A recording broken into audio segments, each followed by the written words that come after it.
Welcome, everyone, to episode 12 of the Promised Neverland podcast. Well, as always, I am joined by the amazingly talented musician Sea Tactics, where we will talk about the intricacies of classic rock along with the Promised Neverland. A lot of people don't know this, but Stairway to Heaven is actually a pretty complicated song with a lot of complex time signatures. A lot of people don't know that. Alright, that has been our music section for the day, so now we'll talk about the Promised Neverland, episode 12, and C has a recap that he did not just make up 5 minutes ago. The Promised Neverland, episode 12. Wait, I totally didn't make that up. I totally had this one planned. The Promised Neverland, episode 12, 150146, which is also my favorite number. I don't know if anybody knew that or not, but that's my favorite number. Very interesting.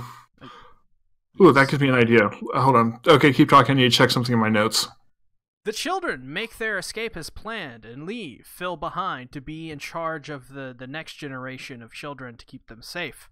As they escape, we see Isabella's backstory, and Isabella seemingly starts to give up as a result of all the children escaping, and eventually cheering on the children in their escape in some form or fashion.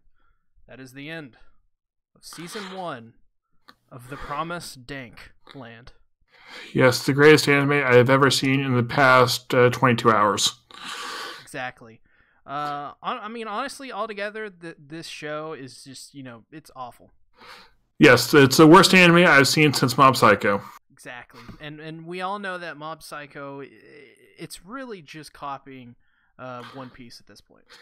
Yeah, I mean, like, they had a couple original things, like when Mob played Rock, Paper, Scissors with Emiya, but after that, it just went all downhill.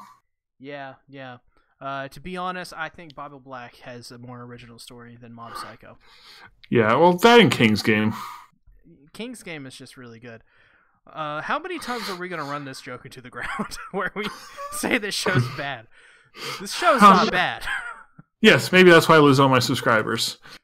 This show is, wow. This episode was so perfectly paced. This was by far the best paced episode.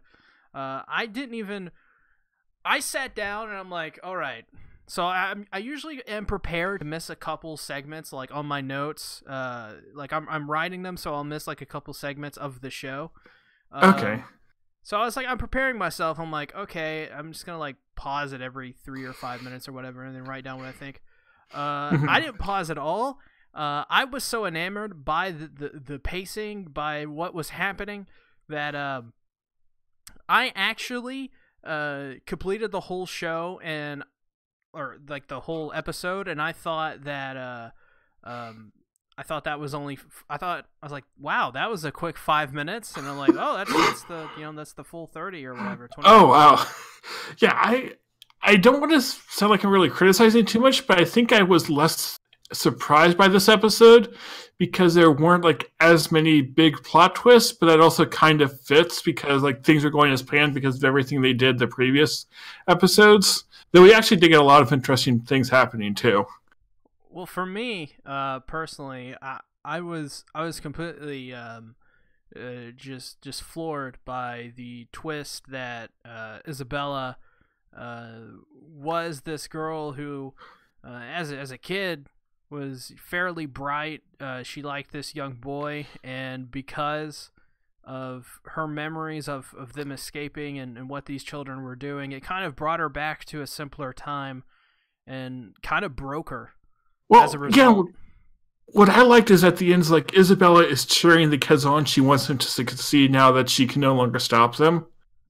Yeah, and I think also, I think the character of Isabella hasn't at any point reverted to a good, on the good side, right? I think she's still incredibly evil, incredibly, she let all those children die, and of course her reasoning was, we learned that she did it all for survival, but at the same time, she did terrible things, and I don't think for a second Isabella is any kind of redeemed character just because she didn't, capture Emma.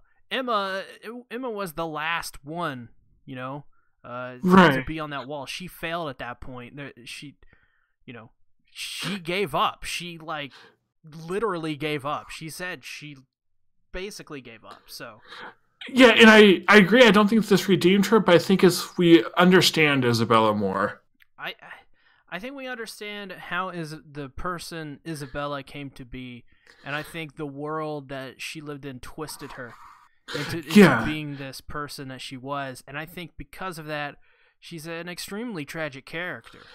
Yeah, and I think that she does actually care about these kids, like she had said before. She wants what's best for them, but she's so broken that she thinks the best thing for them is to like live a good life here and then be killed. She's so blinded by the principles and the brainwashing of her teachings that she can't almost tell the difference between helping and not.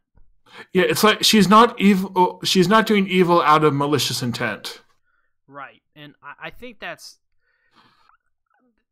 well. I think yes and no on that, because she could have stopped, but she didn't, and only when they had all escaped, only when she couldn't do anything did she actually reflect on her actions.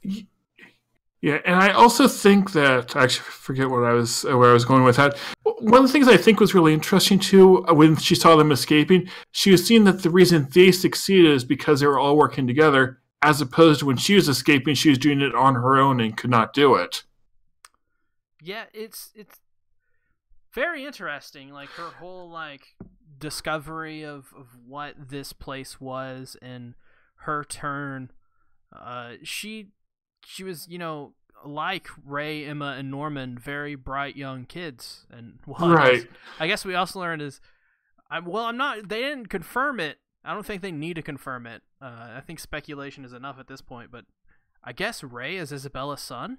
Yeah, I thought they did confirm it, but if not, they implied it very heavily. Yeah, I don't think they said it immediately. Ray said, "And how did you give birth to me?" But I took that as like the child is, like how did she create Ray? Not in the literal sense.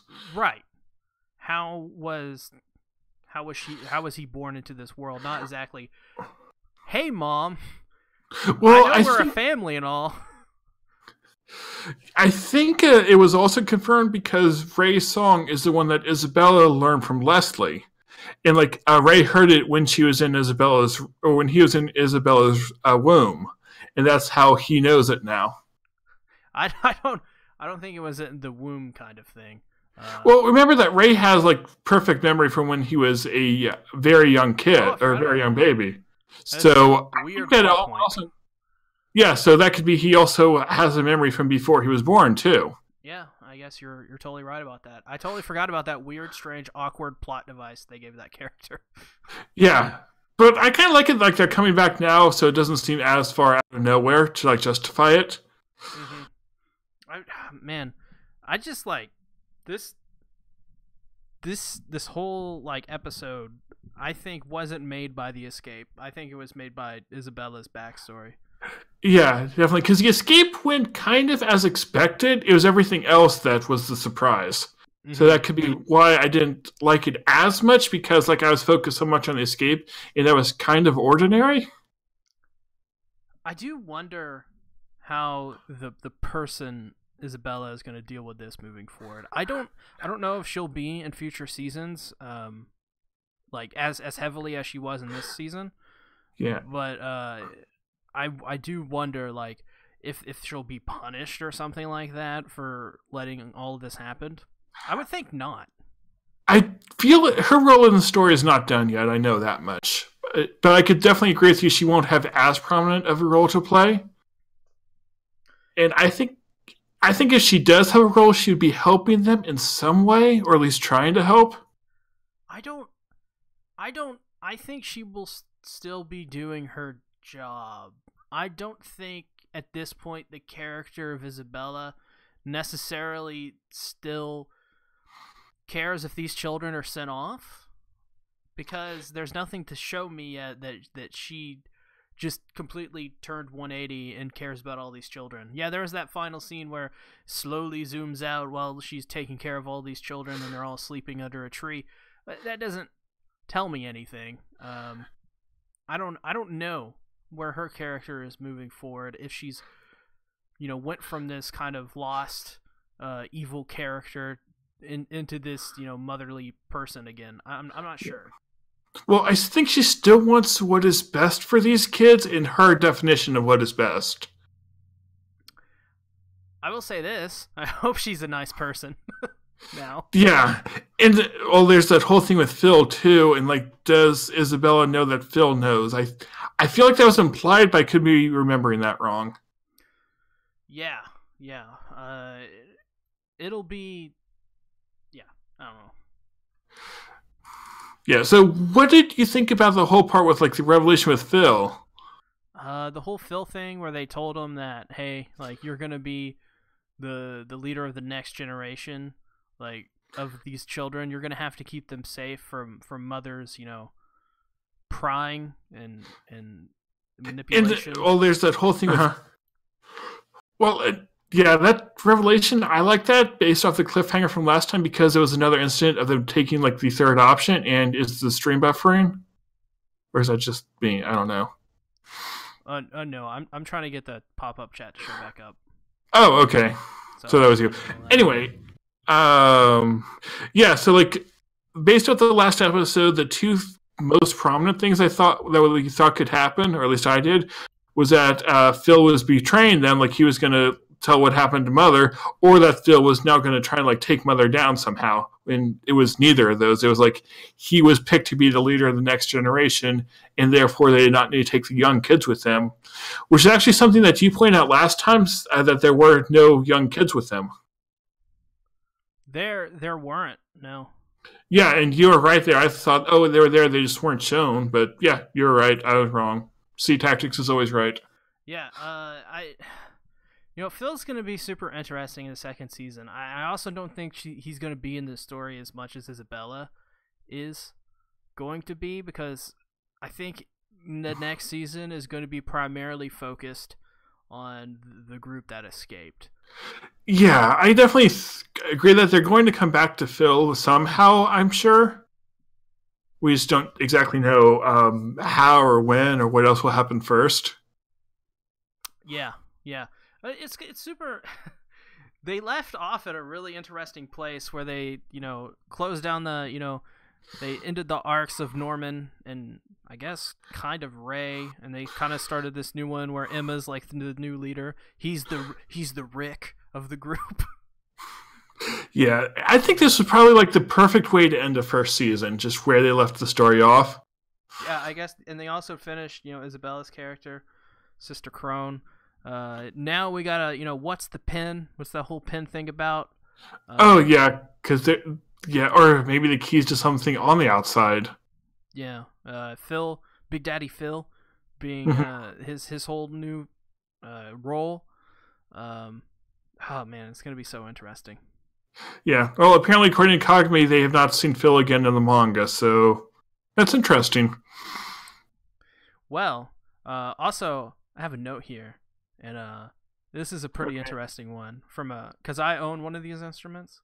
The boy the instrument that he was playing, Isabella's crush, was the mandolin, and I own one. Oh, cool. Yeah, I was listening to some of the music OST stuff, and yeah, it's really good. And also hi to Room 7 and Kagami and Satsuki, of course. Yeah, so what other notes do I... Oh, with Phil, going back to him, how he had sort of guessed what was going on before Emma told him. And I think that just shows, how smart Phil is. Well, Phil also, like a Phil would, a Big Daddy Phil, he is, Big Match Phil. He barged into all these conversations, and he pretty much, he's heard everything, he's hopping around happily with his mouth wide open saying Norman all the time, and it's because he's heard everything, and they're like, yo Phil, some shit's going down. He's like, I already know, I saw everything. Well, it's like he hadn't been completely confirmed, but he like knew most of it. It seemed. I knew everything was happening. I already knew. I prepared. Here's my AK-47. Yeah, Phil's actually going to show up in the anime before the manga, just taking AK-47 to like 5D, Isabella, Sister Crone, and a Titan. Why? Yeah, just put the Colossal Titan in there, right? Why not? Yeah, I mean, that way Phil at least has a challenge. Humanity was freed from their cage?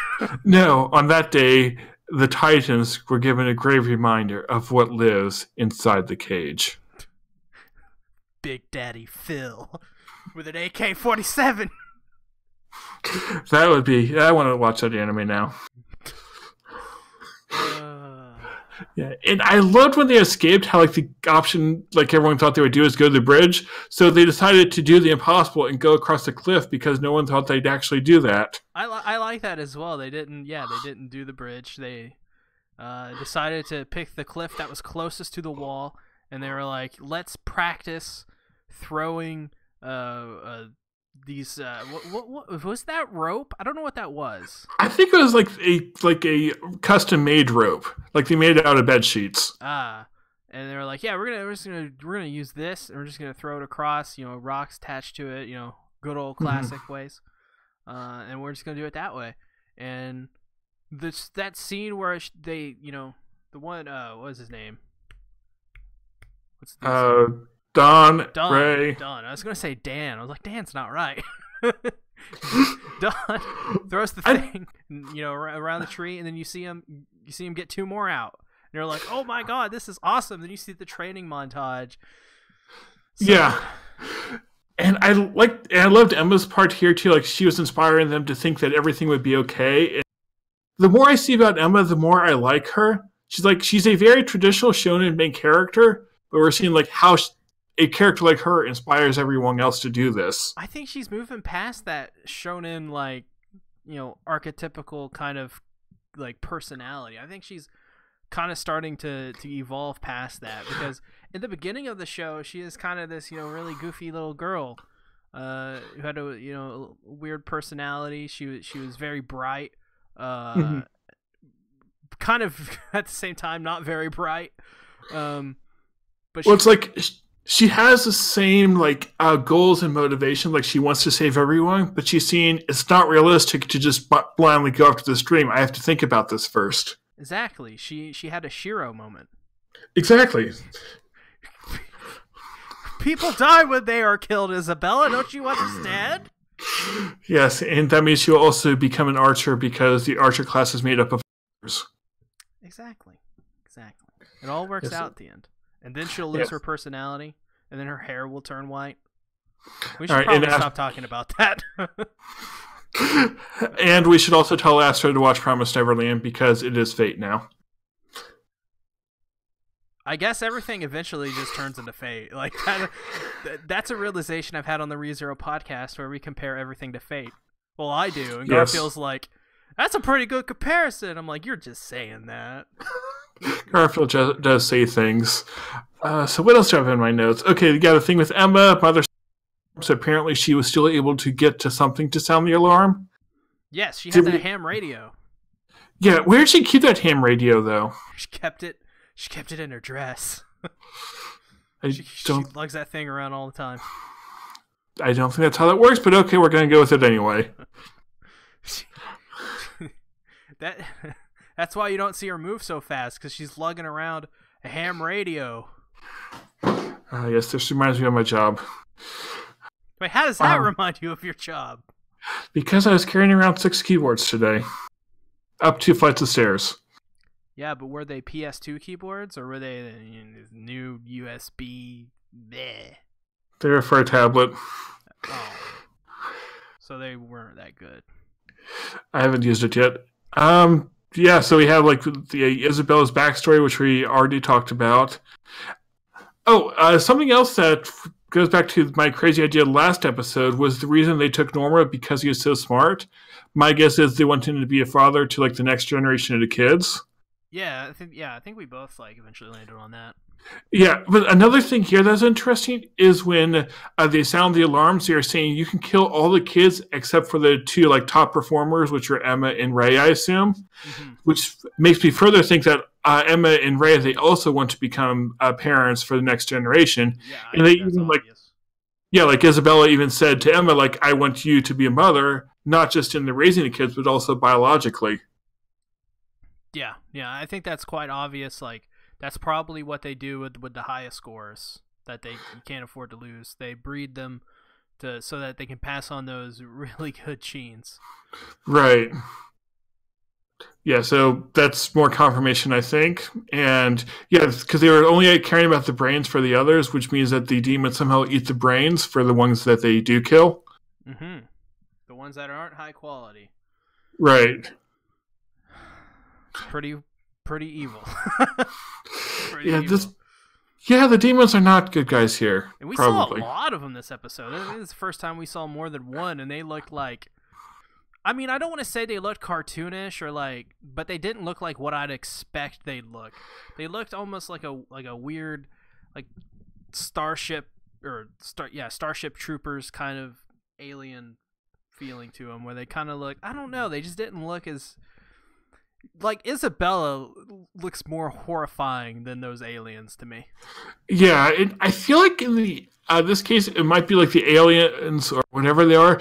They're like made to be horrifying because of how little we see them, but now that we see them, they're not so horrifying. Yeah, and not only that, but we saw a bunch of them. They have like trident-looking things. What the fucking trident? Well, another crazy idea maybe, but maybe the reason that they don't look so frightening is because the kids they're escaping. They're not afraid of the demons, at least not as much anymore. So that's also shown by how they're portrayed. I guess. I don't know.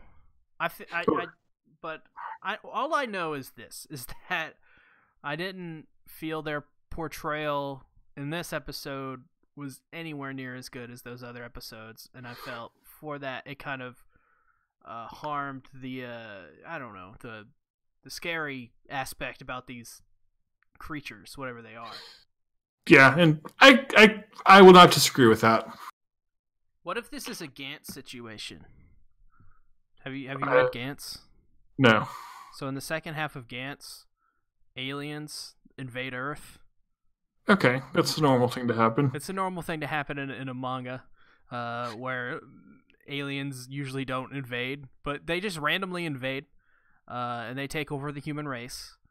And I wonder if this is like a Gantz situation where those aliens are like in some ship or whatever, and they've taken all of the humans hostage on this big ship. Oh, so instead of being on Earth, they're in a giant spaceship. Yeah, and they gotta take over the spaceship. I mean, I can see that happening because we really see nothing at the outside, so maybe they are in a giant spaceship. And then at the end of the Promised Neverland Season 2, all you see splash across the screen is Inuyashiki Season 2 coming next year. And then I cry. And then we get hit on the ground. Yes, no, it's a song stuck in my head. But I think this podcast is losing its way. Lost. Where is this podcast going? Do we ever know where this podcast is going? Demolition of the podcast we know. I should have planned this better. So, speaking of music, one of the things that stood out to me in this episode was some of the music, or it could just be I've been listening to OSTs lately for it. Like, we have the Leslie song, which became like the OST motif thing through Isabella's backstory. And then I also liked it as they were escaping, as they saw the sunrise and all that. The rising sun. Yes, my Discord profile picture is now from Promised Neverland. First time it's ever been from something not from Fate, so that says something. Yeah, I mean, I don't know. I didn't notice anything about the score in this episode. Of course, I'd like to go back and look at that stuff more. But like, I was really disappointed they didn't have the ending song. Oh yeah, there's Because I don't really like the opening song. I like the ending songs way better. Ah, okay. Yeah, they're both good, or all three good since there are two endings. I really don't have anything else to talk about right now. We've covered everything. There's technically not a lot in this episode because it was so easy to... They were just wrapping stuff up. I mean, that's really all it was. Yeah, like the only really big surprise was Isabella's backstory, which is good, but like I don't have as many notes as I do for episodes, and I've gotten through them all. I have 3 notes. Yeah, or like my final note is the sun rises on them. They did it. It's like, yes, that's what happened. That's not interesting to talk about. Like one of my notes is Ray Isabella's son. Isabella has had a hard life and stuff, and Isabella's crush played a mandolin. That's all I have. All right, so, well, thoughts on the Season 2 announcement that's been announced for 2020? I don't think it's been confirmed. I think that's rumor and innuendo so far, but... I thought it was confirmed, but maybe you're right. It may have been. I haven't checked up on it, but last I heard of it, it was rumor and innuendo. But, I mean, it's going to happen. Whether or not... I'm excited for it. This show still... It probably went straight up to number 2 after this episode. I think Dororo is still... It's just... I like Dororo much better. Yeah, I need to watch Dororo. Because I like samurais and swords and all that stuff. It just fits me aesthetically much better than Promised Neverland. But I will say this. We need more anime like the Promised Neverland. We need less anime like whatever crap that airs each season that nobody ever watches besides all the weirdos. Or the lame otakus, which is like half the chat in us, but that's okay. We need more anime like the Promised Neverland and Dororo and Hit Me on the Ground and Fate Khalid. And no, that's what we need less of. Less of everything is like Fate Khalid except for Khalid. I'm just really happy that this anime was made. And yeah, I have been waiting for this anime for 6 years. Really? Yes. Did it come out 6 years ago? No, 2 years ago. So you want to hear my reason why I've been waiting for 6 years? Very.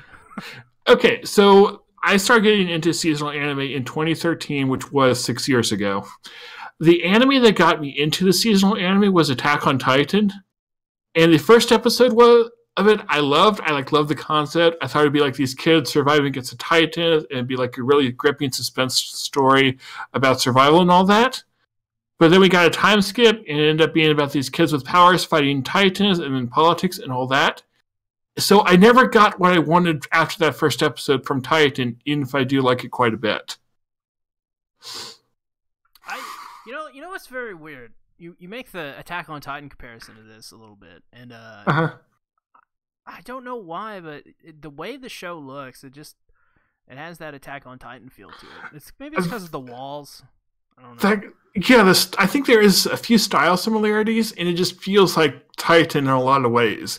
And I basically got what I want from Titan, and it was done really, really well. So yeah, I love this show. Yeah, I think this is like, if I was still giving numbered scores, I need a moment to figure out if I think this way, but I wouldn't hesitate to give this a 10. I think this is way better than Attack on Titan, by the way. I think this is an anime that you recommend to people when they're starting to get into anime. Like I think it's just immediately right up there with one of the best.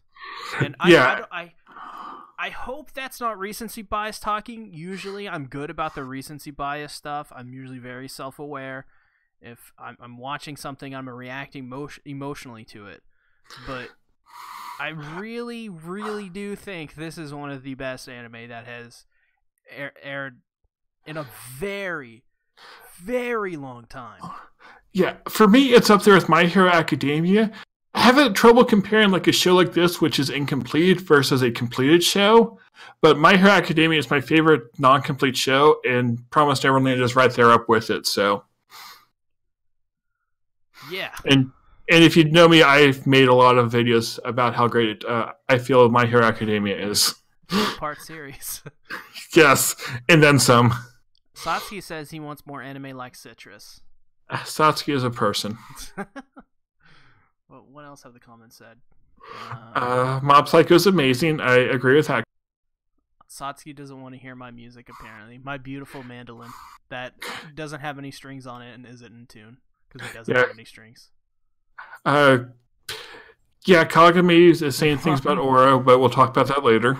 Kagami said Mob did more to me, and let me just hold up the doll. Where did Mob touch you? Oh, it touched him in his heart in a way beyond conventional storytelling. This is the last time I'll be able to talk about Mob Psycho 100 because we won't be covering it anymore on the King of Anime podcast. Yes. I didn't do anything for me. I'm sorry to say, didn't do a thing. Well, you see. It's good. I will say that. I said it a couple of weeks ago on the award show for the King of Anime podcast. I fully realized Mob Psycho is a really good anime, like very good. It still did nothing for me. It's like My Hero Academia for me. For me, near the opposite in that. Like I once again realize how fun MHA is, how good it is. I just think it's a plain anime. It doesn't really do anything for me. Yeah, it's like it has its audience that isn't you. Right. Yeah, and I thought that Mob was cool, like how it was forcing characters to see that no matter what special powers they may have, they're still only human, no more, no less. And that's also reference to something you'll see soon. I liked Mob and Reagan the best, and I could literally just go a whole show with just Mob and Reagan chit-chatting, and I think I would be more entertained with Mob. Mob is a character. He's great. He's so kawaii. Yes, that message is working. Sorry, I get distracted by Discord sometimes when making videos. All right, so I think that's all we have to say to talk about this episode. Join us tomorrow at around 11 EST, where C and I, along with our friends Kagami and Anime Uprise, will be talking about the series as a whole and any other weird topics that come up. And is C gone? No. I was yelling at people. Oh, okay. Were you yelling at them in German? I heard it, but... Nice. You didn't hear it. Yeah. I think Stream heard it both times. I'm pretty sure. Okay, that's what I get for not watching my own streams. Wait, are we ending the show? I think so. So, before we end the show, I just want to say one thing. Okay, I know what you're going to say. Do it. Get me on the ground. Not that one. I thought you were going to say subscribe. Oh! Subscribe! But yes, subscribe. Hit that subscribe button on the ground. Oh, no, wrong image. Okay. Wait. Nope. Oh, we could put Rui on there. Yes, please hold while you have technical difficulties. Ooh, subscribe. Yes. Hit the subscribe button. Subscribe. Hey, now everyone unsubscribes because I'm never going to talk about Promised Neverland ever again except for like 2 more videos. Maybe 3. Look, her eye is now the subscribe button. She has the shotting gun. She is now Sasuke Uchiha. Her clan has been defeated. And now the only thing left for her to do is to read the chat. But oh no, the chat has covered her eyes. Okay, so the chat is the greatest thing ever. Thank you, chat, from Kagami, Satsuki, Room, anyone else who has joined or will join in the future or will help me in my plan to take over the world and Texas. Oh, wait, hold on. Aren't we doing more podcasts? Yes, next season we are doing more podcasts. One of them's on my channel. I think it's Fruits Basket, and another one is Fairy Gone, which will be on this channel. Yep, because I like cool action and she likes boring slice of life anime. Wait. Or something like that. I was thinking of a moment. I'm like, is Fruit Basket's a slice of life anime? I think it's like a romance drama, so kind of. It's romance drama. What the hell did I pick? I don't know. Everyone just suggested it. I mean, there's nothing really else to watch next season, so. Yeah, I mean, there's Attack on Titan, but no one cares about that. Yeah, no one cares. There's the Isekai Quartet, which is just a stupid comedy. Uh, Who like? I mean, really, like what? Like, do people actually like watch videos of people talking about Attack on Titan still? Besides Satsuki subscribers? I don't know. I haven't made an Attack on Titan video for a long time. I don't ever have the urge. Well, that's probably because I don't watch the show. So Yeah, I honestly don't watch many anime YouTubers, so yeah, the only anime YouTubers I watch is Satsuki the Savage. yeah, I don't watch him. Satsuki the Reactor. Yeah, I don't watch him either. I also watch everything animated. I've seen a couple of his videos. I also watch this guy. He's known as RisingSunReviews. You also know him as PewDiePie. I definitely don't watch either of those. Isn't Kagami mentioned there's Kimetsu no Yaiba? Yeah, we'll be covering that on the King of Anime podcast. Isn't that the Shonen Jump manga they're adapting? Yeah, the first episode came out today. Okay, yeah. Matthew Lucas mentioned that to me today on Twitter, so I'm gonna go check that one out. But shout out to Matthew Lucas, but also Satsuki, why do you hate me? Why doesn't he hate you? And yeah, OPM 2, which is I don't care about that because I didn't like OPM 1 that much. What is APM? OPM, One Punch Man. Oh. I watched the first season. Don't remember much about it. We're also covering that on the show because that's what people voted for. All right, so go check out the King of Anime podcast. Follow the links into the description, and all your dreams will come true. Exactly. It's gonna be sad not doing any more of this show. Yeah, maybe next year we'll be doing it again if the rumors are true, which I think. And also, as well, aren't we doing a show tomorrow for this? Again? I mentioned that when you were yelling at other people. Oh, okay. But in case the viewers did not hear that over you screaming at people in German. Nine! Tomorrow at around 11 Eastern Standard Time, I'll be joined by C, of course, but also Kagami and Anime Uprise to talk about Promised Neverland as a whole. Yes, that show is fire. I agree with 101 Space Case. Assuming he's talking about Promised Neverland. Or Mob. There's fire there, too. I think he's talking about Baba Black. I don't think he's talking about that. I was yelling at my screen when I was watching that. Yeah, I've heard things about Baba Black from people who have seen it. Then again, I'm 12, so I don't. So what is this? I mean, my sister's under 18, and she watched it with the guy who would become her boyfriend. That is something you probably shouldn't share with me or viewers.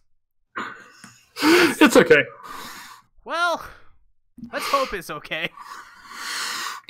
I was not involved in this. I just heard those things happened. From who? Don't worry about it. Because if you say your sister, that's weirder. I know things. Don't worry, guys. None of that actually happened. We're just joking. Yes, exactly. I see all these weird things, so when I actually see something true, no one believes me. Exactly. Asuka's German overseas German. Well, Asuka is German, so duh. Yes, they should get a French voice actress to voice Asuka. Remember that time they took Asuka Langley Soryu from Evangelion and they put a wig on her with twin tails? And they called her Rin Tosaka? That was some weird shit. Yes, Rin, the third best wife in all of Fate. I don't know what to say. Exactly. My channel's still down. Yeah, so go subscribe to C's new channel. Go subscribe to Kagami. Yeah, subscribe to his old channel. Go tell Funimation to not issue copyright strikes, although didn't Sony get rid of that one? No, it's still under final review. So, yeah, C's may or may not have a YouTube channel. Yeah, well, you can subscribe to my main channel. It would be very recommended, as my channel is bleeding subs right now. So please. Yeah, it seems like a lot of people are losing subs recently. There's probably more so than others. Yes, because I can't upload. That's probably a reason for mine. Alright, so I'm going to go subscribe to all of these channels 12 times. I do have a lot of channels. I only use 2 of them, though. Yeah, I have like 5, I think. We're still talking. We could probably end this show now. I agree. Goodbye. Bye-bye.